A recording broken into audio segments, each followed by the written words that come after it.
Olá, eu sou a Tayana e hoje nós vamos estudar óptica geométrica. A óptica geométrica é a parte da óptica que estuda a luz como uma partícula e considera os raios de luz, então, como segmentos de reta. Existem 3 princípios da óptica geométrica. O primeiro é a propagação retilínea da luz. O que esse princípio nos diz? Ele fala que em meios transparentes a luz ela vai se propagar de maneira reta. Então o ar, por exemplo, é considerado um meio transparente. No ar a propagação da luz é retilínea. A água também é um meio transparente. Na água a propagação da luz é retilínea. Então esse é o princípio da propagação retilínea. O segundo é o princípio da independência luminosa. Se 2 feixes de luz se cruzarem, ambos vão continuar o seu caminho independente do outro. Um não vai afetar o caminho do outro. A gente pode ver isso em shows, em apresentações, quando tem aquelas lâmpadas coloridas que geralmente servem para focar nos personagens. Às vezes a gente percebe que elas se cruzam, mas cada uma continua o seu caminho independente da outra. Então esse é o princípio da independência luminosa. E o princípio da reversibilidade, que nos diz que o caminho seguido por um raio de luz independe do sentido da propagação da luz. E que isso é reversível. Então esses são os princípios da óptica geométrica. Então, se há raios de luz, existe uma fonte luminosa, ou seja, algo que emite essa luz. E na óptica geométrica, a gente pode classificar essas fontes de luz de acordo com o tipo de luz que ela emite e de acordo com o seu tamanho. Com o tipo de luz, então, ela pode ser classificada como fonte primária ou secundária. Ela é uma fonte primária, a fonte de luz é uma fonte primária, se a luz que ela emite é dela mesma, ou seja, se ela emite luz própria. Como, por exemplo, o Sol. O Sol é o nosso maior exemplo de fonte de luz primária. Uma chama de uma vela, uma lâmpada, as estrelas, são todas fontes que possuem luz própria. Então, elas são classificadas como fontes primárias. Nós temos também as fontes secundárias. As fontes secundárias, elas emitem a luz que reflete sobre elas. Então, qualquer coisa que reflita a luz vai ser uma fonte secundária. A Lua é uma fonte secundária. Nós somos uma fonte de luz secundária porque nós refletimos luz. Então, tudo aquilo que a gente consegue enxergar, tudo aquilo, vai refletir uma luz, é uma fonte de luz secundária. Elas também podem ser classificadas de acordo com o seu tamanho. De acordo com o seu tamanho, nós temos a fonte de luz pontual e a fonte de luz extensa. A fonte de luz pontual é aquela fonte que ou ela tem dimensões desprezíveis ou ela está muito longe do objeto iluminado. As estrelas, por exemplo, elas são consideradas fontes de luz pontuais, porque a distância delas para a gente é muito grande. Então a gente acaba vendo, quando a gente olha uma estrela no céu, a gente acaba vendo apenas um pontinho de luz. Então, para nós aqui na Terra, as estrelas são fontes de luzes pontuais. Uma lanterna tentando iluminar um caminho grande, um espaço muito grande, também é uma fonte de luz pontual. E a fonte de luz extensa é aquela que tem dimensões consideráveis com relação àquilo que ela está iluminando. Não necessariamente ela é maior. Por exemplo, uma lâmpada, ela é uma fonte de luz extensa, mas ela não é maior que o ambiente que ela ilumina. Mas ela consegue iluminar bem esse ambiente, então por isso ela é considerada uma fonte de luz extensa. Agora, nós vamos falar um pouquinho dos meios de propagação. Existem 3 meios de propagação da luz. O primeiro é o meio transparente. O meio transparente, ele não vai afetar a direção dos raios de luz. Então, é como se o meio não existisse. O objeto emite luz e a luz vai direto até o observador. Então, o meio não afeta a direção dos raios de luz. O segundo meio é o meio translúcido. Nele, há uma propagação desordenada desses raios de luz. Então, eles já não seguem mais em linha reta. Há uma mudança na direção quando esses raios passam por esse meio translúcido. A visão do observador vai ser uma visão difusa do objeto. Esse objeto ele vai parecer deformado. Esse é o meio translúcido. E o terceiro e último meio é o meio opaco. Nesse tipo de meio, não há a passagem dos raios de luz. Os raios de luz, então, são bloqueados por esse meio, portanto, o observador não consegue enxergar o objeto. Agora vamos falar sobre sombra e penumbra. Então, se eu tiver uma fonte de luz e eu colocar na frente dessa fonte um objeto ou qualquer meio opaco, o que vai acontecer? Esse meio opaco, ele vai criar uma região de sombra, ou seja, uma região onde não vai haver incidência de luz, porque, como a gente viu, o meio opaco, ele não deixa a luz passar. Então, onde essa luz estiver incidindo sobre o objeto, eu não vou ter luz depois desse objeto, então eu vou ter um meio de sombra. A região da penumbra, ela é uma região em que, embora eu ainda tenha aqui, né, um pedacinho do objeto ali, eu vou ter raios de luz que conseguem passar. Então aqui ele vai ser um pouco iluminado. Ele ainda vai ser algo escuro, mas vai ser um pouco iluminado. Bem menos do que a parte iluminada normalmente pela fonte de luz. Só que essa região de penumbra, ela só vai existir quando a minha fonte de luz for extensa. Isso é importante saber disso. Porque quando eu tiver uma fonte de luz pontual e eu tiver um objeto na frente dessa fonte de luz, ela não vai conseguir passar, como que eu não vou ter raio ao redor do objeto. Os raios vão incidir somente no objeto e ele não vai, essa luz ela não vai passar para frente. Então eu só vou ter penumbra quando eu tiver uma fonte de luz extensa. Quando eu não tiver fonte de luz extensa, eu vou ter somente a região de sombra. Então a penumbra ela é uma transição entre a sombra e a área iluminada. E na sombra não tem incidência nenhuma de luz. É o que acontece, por exemplo, quando a gente está parado na rua num dia ensolarado e a gente vê nossa sombra. O raio de sol está incidindo por toda a superfície, mas quando ele incide diretamente sobre a gente, não há passagem de luz para o outro lado. Então, por isso que a gente vê a nossa sombra. E em volta, está normalmente iluminado. Agora nós vamos falar sobre os fenômenos ópticos. O primeiro fenômeno é o fenômeno da reflexão da luz. Ela é quando a luz incide sobre o objeto e volta, e é refletida no caso. Existem dois tipos de reflexão, a reflexão regular e a difusa. A reflexão regular, ela ocorre em superfícies praticamente planas, né? Superfícies ditas planas.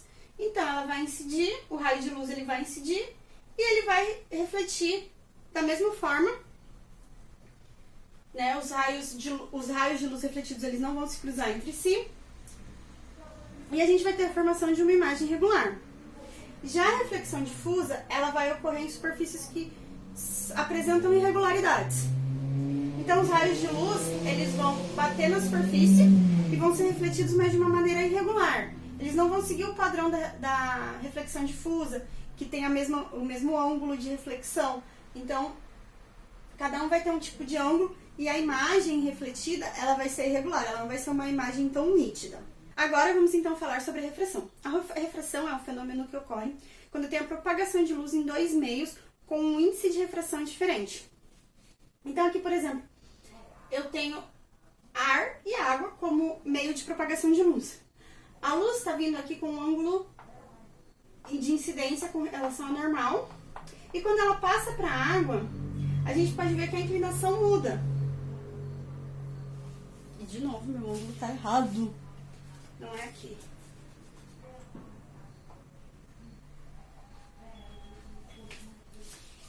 Vamos falar então sobre a refração. A refração é o fenômeno que ocorre quando tem a propagação de luz em dois meios diferentes com um índice de refração diferente. Então eu tenho ar e água, o meu raio de luz está se propagando nesses dois meios, e quando ele está se propagando no ar, ele tem um θ que a gente chama de ângulo de incidência, com relação ao normal. Quando ele passa para a água, esse θ ele vai mudar, ele passa a ser o valor de θ refratado. Isso porque a água ela tem um índice de refração maior do que o do ar. Então a gente vai dizer que a água é um meio mais refringente e o ar é o meio menos refringente. A gente pode calcular esse índice de refração, é claro que esse índice de refração é calculado para cada meio, chamando ele de N e dizendo que N é igual à velocidade da luz no vácuo e V é a velocidade da luz no meio. Então, quanto menor for a velocidade da luz no meio, maior vai ser esse índice de refração. Então, quer dizer que quando a luz ela passa do ar para a água, a velocidade de propagação dela é menor. Eu trouxe aqui Essa xícara com água para exemplificar, não sei se vocês já notaram, quando vocês colocam uma colher ou qualquer outro objeto na água. Se a gente olha por cima, eu não consigo mostrar aqui, mas tá tudo normal. Agora, quando a gente olha de frente para a xícara, a gente vê, a parte da colher que a gente vê, parece que ela tá mais para frente na água, e a parte que tá abaixo da água, ela tá mais para trás. É como se a colher tivesse sido separada. E isso acontece por causa do fenômeno da refração. Então, parece aqui que eu tenho um cabo e uma colher separados aqui, não uma colher só. Mas mostrando pra vocês que é uma colher só. Coloquei na água, ela ficou assim. Então, isso acontece por causa do fenômeno de refração. Aí nós temos as duas leis da refração. A primeira lei nos diz que tanto o raio incidente como o raio refratado, eles estão no mesmo plano. E a segunda lei, ela nos permite relacionar o seno dos ângulos de incidência e dos ângulos refratados com os índices de refração. Então, ela diz que o seno do ângulo de incidência sobre o seno do ângulo de refração é igual ao índice de refração do meio refratado e o índice de refração, no caso, do meio onde a luz está incidindo, onde a gente considera o ângulo incidente. Então, a gente consegue relacionar o seno desses dois ângulos com os índices de refração. Nós temos ainda a absorção e a transmissão. A absorção, ela ocorre quando parte da luz incidente ou toda a luz incidente é absorvida. É o fenômeno da absorção que permite a gente visualizar as cores nos objetos. E a transmissão é quando a luz simplesmente atravessa o meio, atravessa o objeto. Ela não é absorvida nem transmitida. Ela simplesmente vai atravessar o meio. Então agora nós vamos falar sobre as cores. As cores, elas não são uma propriedade do objeto. Elas são uma característica da luz que incide sobre ele.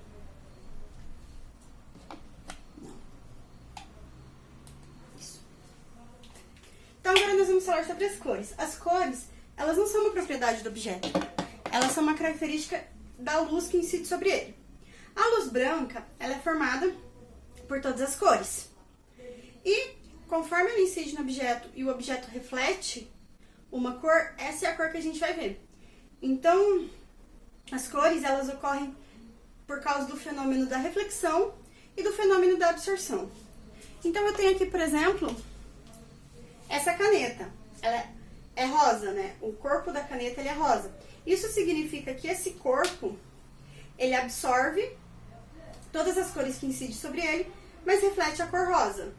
Se eu pegar, por exemplo, esse giz amarelo, todas as cores, exceto o amarelo, são absorvidas. E o amarelo, ele é refletido. Se eu tenho um objeto branco, então, ele reflete a cor branca? Não, porque a cor branca, ela não é uma cor, podemos dizer assim. Ela não é uma cor propriamente dita, ela é a reflexão de todas as cores. Então, o branco, ele reflete todas as cores. Essa tomada aqui de carregador, esse carregador de celular, é branco porque absorve porque reflete todas as cores. Já o preto, igual essa tampa de caneta que é preta, o preto, ele surge da absorção de todas as cores que incidem sobre o objeto. Então, né, vamos pegar aqui esse giz. Esse meu giz, ele é amarelo, porque a luz branca está incidindo sobre ele, né? A gente chama de luz branca, a luz que tem todas as cores, e ele reflete o amarelo. O que vai acontecer, por exemplo, se eu pegar esse giz e levar num lugar que só tem uma luz vermelha? Vamos dizer que eu troque a minha lâmpada fluorescente que eu tenho aqui no quarto, por uma lâmpada apenas de luz vermelha. O que vai acontecer com esse meu giz? Esse meu giz, esse material, ele absorve todas as cores e reflete apenas o amarelo. Então, quando eu pego esse objeto amarelo e coloco sobre uma luz vermelha, que só incida a luz vermelha, uma fonte de luz que só incida a luz vermelha, eu vou ter um objeto preto, porque ele vai absorver esse vermelho, ele não tem cor para refletir. Então, se eu pego um objeto de uma determinada cor e coloco ele sob uma fonte de luz de outra cor, que não tem a cor que ele reflete, ele vai ser preto. Ele vai mudar de cor. Por isso que a gente diz que a cor, ela acaba sendo uma propriedade da luz que ilumina o objeto, porque o objeto ele não vai ser sempre amarelo. Esse giz não vai ser sempre amarelo. Ele vai depender da luz que está incidindo sobre ele. Se for uma luz branca, ele vai ser amarelo. Se for uma luz amarela, ele vai ser amarelo. Mas se for uma luz vermelha, ele vai ser preto. E nós temos ainda o espectro eletromagnético. Ele nos dá todas os tipos de raios de luz que a gente tem. E esse espectro ele é dado de acordo com o comprimento de onda ou com a frequência, né? E existem 7 tipos de ondas de luz, que são as ondas de rádio, as micro-ondas, o infravermelho, a luz visível, que é a luz que a gente vê, as cores que a gente vê, o ultravioleta, o raio-x e os raios gamas. A óptica geométrica, ela se ocupa de estudar a luz visível. Todos esses fenômenos que a gente viu até agora, refração, reflexão, absorção, transmissão, eles são estudados com a luz visível. Só que agora eu vou falar um pouquinho para vocês sobre um outro tipo de raio de luz, que são os raios ultravioletas. Os raios ultravioletas são os raios... É a radiação mais energética emitida pelo Sol. Eles podem ser muito prejudiciais à saúde. E existem 3 tipos de radiação ultravioleta. A radiação ultravioleta A, a radiação ultravioleta B e a ultravioleta C. A ultravioleta A, ela possui um comprimento de onda entre 320 e 400 nanômetros. E esses raios UVA, eles incidem totalmente na Terra. Eles passam totalmente pela camada de ozônio. E eles vão penetrar nas camadas mais profundas da pele. Então, eles podem trazer danos a longo prazo, como envelhecimento precoce, né? Eles vão causando danos na sintetização de algumas proteínas, o que causa o envelhecimento precoce. Eles incidem igualmente ao longo de todo o dia, em todas as estações do ano. Então, não tem um período que tenha maior ou menor incidência de raios UVA. A sua incidência é igual. Os raios UVB, eles têm um comprimento de onda entre 280 e 320 nanômetros, só que eles incidem parcialmente na Terra, na atmosfera terrestre. A camada de ozônio, ela bloqueia uma parte desses raios. Então, uma parte desses raios não consegue penetrar na atmosfera.